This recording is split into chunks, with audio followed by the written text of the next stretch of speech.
So one day I was with a client and we were deeply connected. I remember the client was crying and I was feeling all kinds of feelings. But over to my left, a bird flew into the window and it made this really jarring sound.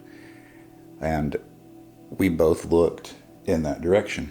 And it wasn't like we talked about it. I didn't say, hey, do you mind if I look to the left? It just happened automatically. And that moment got me wondering, why did we both look even though we were so focused on each other? Later I learned about something called the orienting response. Now this is our brain's natural tendency to shift awareness to what's most interesting or potentially dangerous or novel in any given moment. But in that moment, even though our connection was strong, the noise from the bird was even more attention-grabbing. And this led me to notice how we're often drawn to what's happening around us, but we rarely notice what's not happening around us. So I started a mindfulness practice of intentionally noticing stillness and inactivity. So try this with me. Look around the room that you're in and notice how much stillness there is.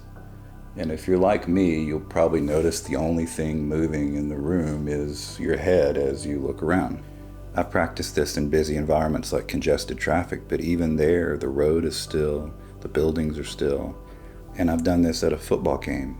Even there, the field is still, the stadium itself is still. But we're naturally drawn to activity, so that's what we tend to focus on. In a previous video, I talked about how to use the external environment to ground yourself. And in this exercise, I'm inviting you to use the stillness that surrounds you in your external environment. Practicing this over time can help your nervous system settle.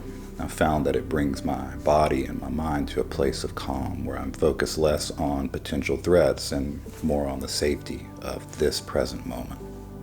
So you're welcome to practice this, bringing awareness to the external, learning to connect with the safety and the security that's so often present in the external environment. If you'd like to learn more about constructed awareness, visit constructedawareness.com or leave us a comment. Thanks.